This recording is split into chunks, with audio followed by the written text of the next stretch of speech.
Hello बच्चों, good morning to all of you and Jai Narayan to all of you.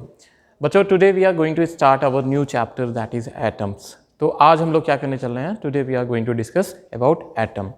तो basically अभी तक हम लोग एटम के बारे में जानते आए हैं कि atom is mainly as a part of the element और द सब्सटेंस और the molecule in which there are three types of constituent particle inside the atom and the center में क्या होता है, nucleus होता है, and all around the nucleus there are stationary orbits in which electron revolves. तो atom के बारे में अभी तक हम लोग को पढ़ते आए हैं कि एटम होता क्या है. Atom is basically made up of proton, neutron and electron. तो the centre part where the proton and neutron reside is called nucleus, and all around the nucleus there are some orbit in which electron of permissible energy revolve around it. इसके चारों तरफ क्या करते हैं, revolve करते हैं. तो इसको हम क्या कहते हैं, एटम कहते हैं. और ये आपका यहाँ पे होता है क्या, प्रोटॉन एंड न्यूट्रॉन होते हैं, एंड इनके बाहर क्या होते हैं, इलेक्ट्रॉन्स होते हैं जो चारों तरफ क्या करते हैं, सर्कुलर ऑर्बिट में मूव करते हैं. बट एक्चुअल में अगर हम देखें रिवोल्यूशन थ्योरी ऑफ एटम के बारे में जानने में अगर हम देखें तो बहुत सारी थ्योरीज दी गई थी जिसके बारे में क्या किया गया था, उसको रख करके उसको प्रैक्टिकली एक्सपेरिमेंटली ऑब्जर्व करके फिर बाद में क्या किया गया, इसको जस्टिफाई किया गया और एटम का स्ट्रक्चर क्या हुआ, डिटरमाइन हुआ. तो सबसे पहले अगर हम बात करें, who has given the first atomic model in which prediction about the proton, neutron and electron how they are discussed, कैसे बताए गए थे, तो ये थे हमारे थॉमसन. तो जे थॉमसन ने सबसे पहले क्या किया था, एटॉमिक मॉडल डिस्कस किया था, जिसके बारे में उन्होंने बताया था कि atoms are like the plums in pudding. तो plums in pudding just like the watermelon in which seeds are embedded like the seeds of the electrons are just appeared as the seeds appeared in the case of the watermelon. तो वो क्या होते हैं कि जैसे watermelon के seeds होते हैं वो किसी भी उसमें क्या होते हैं, एम्बेडेड होते हैं, धसे हुए होते हैं. तो just like electron in the atom were proposed in the same way, इसी तरह से वहाँ पर भी बताया गया. बट और भी एक चीज़ उन्होंने बताया कि total negative charge is just balance by the positive characteristics of the watermelon. जितना भी नेगेटिव चार्ज होता है वो क्या होता है, पॉजिटिव चार्ज से बैलेंस होता है. तो ये तो उन्होंने बता दिया प्लम पुडिंग मॉडल. ऐसे करके उन्होंने बताया इलेक्ट्रॉन्स होते हैं ऐसे करके, these are embedded like the plum pudding. ठीक है. अब इसके बाद इन्होंने ये बताया कि the net charge of electron is just balance by the positive charge that is overall present in the watermelon. ठीक है. Now, the reason behind that the Thomson model was not accepted was just that it could not explain the several spectral line of the hydrogen atom, as well as it could not explain about the Rutherford alpha scattering experiment. ये भी क्या कर रही है, justify नहीं कर पाया. तो it was a kind of just theoretical model not based upon the experimental approaches की. तो किसी तरह का एक्सपेरिमेंट नहीं किया गया था, but just how he taken kind of observation and predicted the theory of the atom.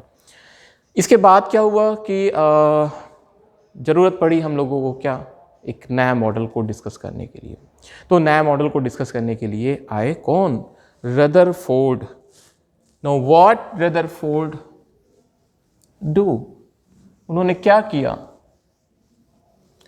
तो basically Rutherford has taken a kind of radioactive substance in which alpha particle were taken out over the gold foil as a bombardment, जिसको कहते हैं alpha particle scattering experiment proceeded by Rutherford. तो अब उन्होंने क्या किया, he has taken as a form of experimental technique in which he has taken a radioactive substance bismuth and allowed alpha particle in a straight line to bombardment over a kind of gold foil. gold foil पे क्या किया, bombardment कराया. तो what actually observed with the experiment of Rutherford. Rutherford ने क्या observations लिए? Rutherford ने पहली चीज़ ऑब्जर्वेशन में देखा कि most of the alpha particle, जो बम्बार्डमेंट हो रहा था अल्फ़ा पार्टिकल का, वो most of the alpha particle क्या हो रहे थे, it just cross the gold foil. Gold foil को क्या कर रहा था, क्रॉस करके निकल जा रहे थे। जैसे ये गोल्ड फॉयल है, तो most of the alpha particle just move without undeviation form. वो क्या हो रहे थे, डेविएट हो नहीं रहे थे, वो क्रॉस करके उसको आर पार करके निकल जा रहे थे अल्फा पार्टिकल। ठीक है। Second observation he has obtain that some of the alpha particle get scattered 90 degree और मोर।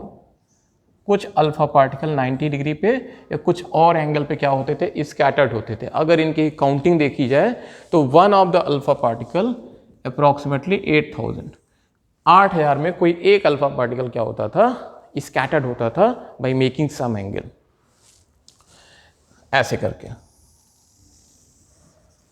Now only one alpha particle, एक अल्फा पार्टिकल क्या होता था, टकरा करके अपने पाथ को सेम 180 डिग्री पे क्या कर लेता था, रिट्रेस करता था।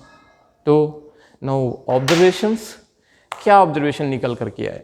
The first observation state that most of the space of the atom is consider as empty. Atoms में अधिकांश हिस्से खाली होते हैं, कुछ नहीं होता है।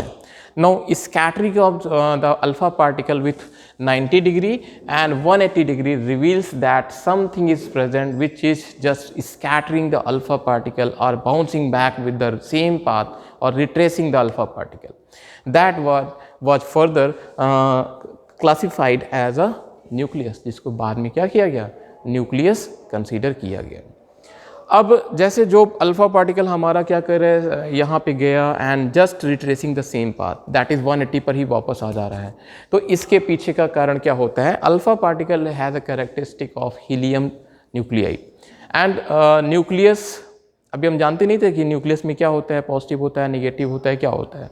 But the experiment which was proceeded by Rutherford with the help of the alpha particle reveals the fact that there is a some kind of positive charge present at the centre of the atom. अब वो positive है क्या, इसी को क्या बोला गया, proton बोला गया। तो अगर हम बोलें who discovered the proton, who discovered the nucleus, nucleus को किसने खोजा, प्रोटॉन को किसने खोजा, ठीक है। तो ये एक्सपेरिमेंट किसने किया था, रदरफोर्ड ने, and he has searched about the positive nature of the atom that is residing and the central position of the atom, that is called nucleus, जिसको हम क्या बोलते हैं, न्यूक्लियस बोलते हैं। तो अब हम क्या करते हैं, अल्फा स्कैटरिंग एक्सपेरिमेंट तो कर चुके हैं, हमने थॉमसन मॉडल देखा, अल्फा स्कैटरिंग मॉडल देखा, and Rutherford suggested the model of the atom also. Still there was some kind of imperfection was present in the theory। कुछ imperfection थे वहाँ भी present थे, जिसको further ज़रूरत हुई फिर से क्या करने की, उसको clarify करने की, उसको perfect बनाने की, और उसको perfect फिर से बनाया गया। लेकिन इससे पहले हम डिस्कस करें कि what were the problem present still after the scattering experiment proceeded by Rutherford। No पहले हम लोग जान लेते हैं कि ये जो पार्टिकल क्या होता है, यहाँ से बाउंस होकर के वापस आ रहा है, ये एक्चुअल में इसको बोला जाता है क्या, डिस्टेंस ऑफ क्लोजेस्ट अप्रोच। ये एक पर्टिकुलर डिस्टेंस होती है r0, और इसको बोलते हैं क्या, डिस्टेंस ऑफ क्लोजेस्ट अप्रोच। और इसको हम लोग क्या करेंगे, कैलकुलेट करेंगे, but in just after this lecture. इस लेक्चर के अगले वीडियो में हम लोग क्या करेंगे, इसको डिस्कस करेंगे। लेकिन पहले थोड़ा सा आप समझ लीजिए कि क्योंकि हम अगले वीडियो में जाएंगे तो we will come to the derivation. तो before going to derivation just understand the concept what actually is just going to happen here. यहाँ पे अल्फा पार्टिकल क्या कर रहा है, जब इस न्यूक्लियस के पास पहुँचता है तो मैंने पहले ही बताया कि both are the particle that is nucleus and the alpha particle has the same characteristic of positive nature, so that when the alpha particle approaches to the nuclei, nucleus के जैसे पास पहुँचता है, it will become a tendency to both of the particle will started to assume a kind of opposite force that is called repulsion force. तो alpha particle वहाँ तक पहुँच नहीं पाएगा एंड इट, अगर इसके पास क्या है, it has a kinetic energy, तो काइनेटिक एनर्जी क्या होगी, जैसे ही यहाँ पहुँचेगा it will convert into form of electrostatic potential energy, वो रुक जाएगा and then after it will started to retrace the path. तो हमें यहाँ पे देखना पड़ेगा काइनेटिक एनर्जी कैसे पोटेंशियल एनर्जी में कन्वर्ट होती है। काइनेटिक एनर्जी आप फॉर्मूला पढ़े हैं, इलेक्ट्रोस्टैटिक पोटेंशियल एनर्जी आप फॉर्मूला पढ़े हैं। जस्ट इस लेक्चर के बाद हम लोग क्या करते हैं, इसको डिस्कस करते हैं। Okay, thank you so much.